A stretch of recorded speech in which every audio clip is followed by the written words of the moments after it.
All right, guys, we got the Serpent SRX82 mid-motor carpet edition all laid out and ready to get started on building. As I get a few bags together, I'll talk about them and come back. We're about to get started on bag one. Looks like it's going to be the side rails, maybe some steering parts. These are a must for any kit putting it together: speed bits and a drill. A lot of people use the smaller drill. Well, I generally don't run this one on drill when I'm building my RCs. I'll run it somewhere around 11 or 13, and I can kind of play with it with the strength of it, which is how much I press the throttle, so or the power, I guess.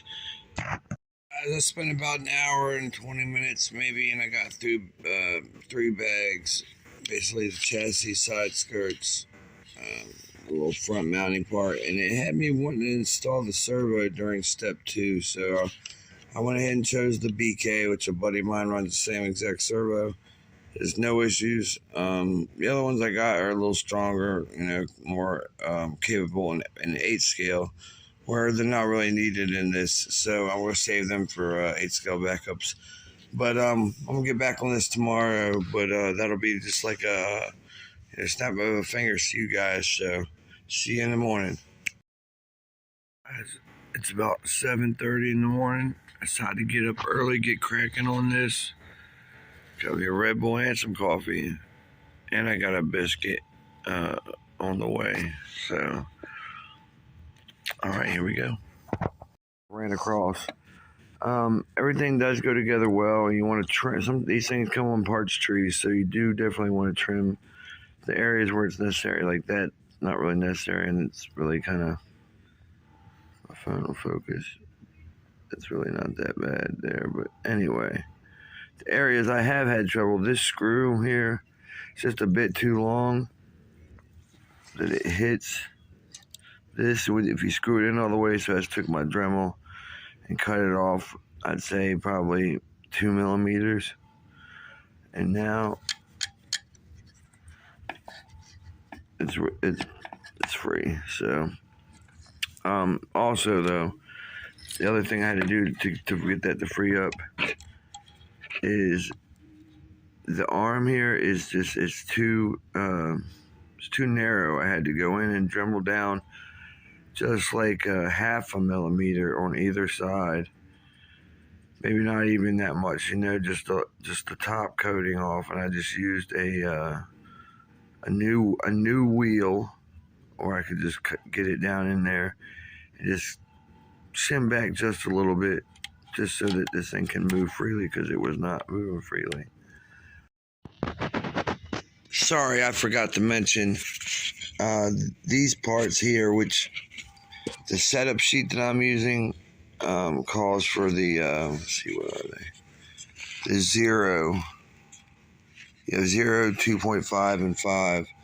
It comes with 2 zeros and then 2 sets of the other, of the 2.5s and 5. So I'm not sure why only 1 set of zeros, but I'll show you, hold on. All right, let me just see. I'm trying to push it in, and it's not wanting to go in. So that's real tight. So what I'm using is a let me read this. Hold on. All right, so I'm using a 1/8 drill bit because I don't have a reamer. So I have a body reamer, but not a hole reamer for hinge pins. On this side, you can see how I cut the how I trim the inside there. I'm gonna clean that up with some sandpaper now. Damn, phone won't focus here. But yeah, you can see I did that on both sides. So it definitely frees things up a lot. Before that, this thing was like very, very tight. It's got grub screws that hold it. There. And I think think another one somewhere. But anyway, all right, guys, we'll be back.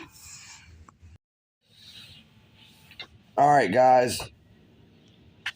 Pretty decent way into this build, and nothing but trouble. I think this thing was thrown together late on a Friday. Put in a box all the pieces. All right, so one thing I want to say: these screws here, that came with they're pin retaining screws, and the ones that came with it were too long. They hit into the C hub there, causing it to stick like that. It's still, I've cut the screws, and it's just a lot of things are bound up in this thing, So I had to trim a whole lot of to get it to be as free as it is. I know it'll wear its way in after I drive it, but the screw, when you tightened it down, the screws that came with it, when you tighten it down, they would go all the way into it and push into it. So I know those couldn't have been the right ones.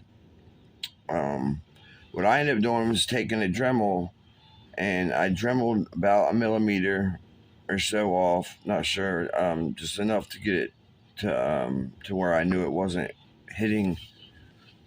Let me see if I can find it and show you guys. All right.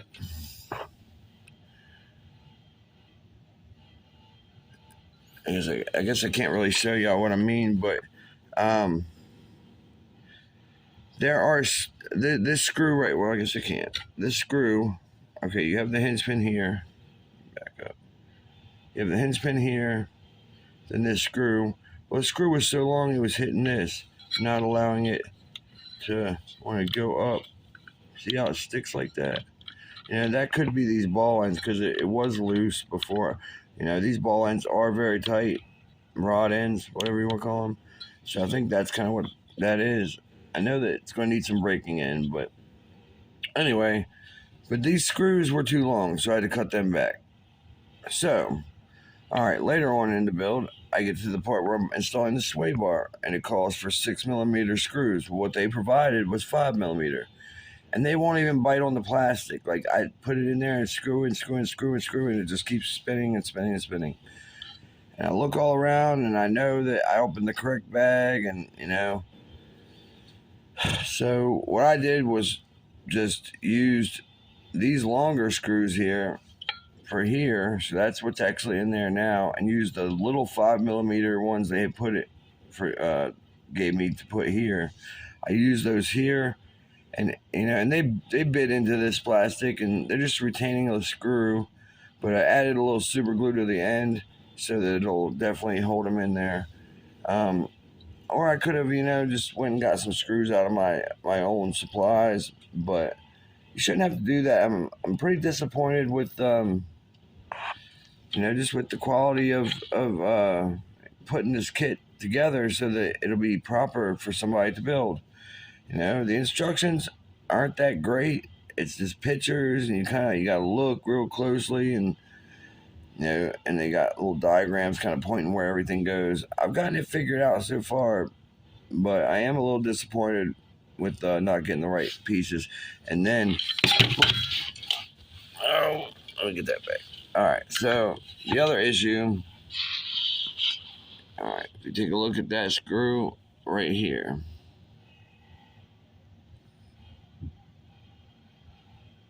Come on, focus for me. Anyway, see how that one protrudes out?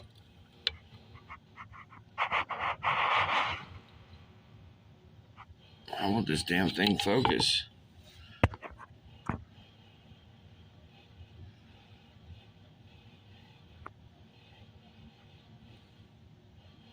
Anyway, that one sticks out further than it should. The other one was the right size, and that's this one. And you can see that it's flush. It's actually a little bit beneath. Maybe the other one's right. Hell, I don't know. I mean, how do you know? I guess I can go check and see the measurement of what it's supposed to be, and that's probably what I'll do. But one of them was wrong, and I pulled every other similar ball end stud standoff like these. And and I know these are the only other two that are similar. We got this one, and then what we do have this one here and this one here. But gosh, I wish my phone would work better. But those ones are not conical on the top. It's just flat. The top is flat. So that screw is for here, and that one is for here. So the only other two that are left are these two. And they both measure 16.8. Okay, and that's fine. That's what they're supposed to be. But I know it's not me making a mistake here. So, all right, guys, just another little update. But I did get the front end kind of. I got the shocks tower on, the shock standoffs. I got the front arms on, the hexes. I'm just really kind of disappointed with how it's going together, but maybe it'll get better from here. So, stay tuned.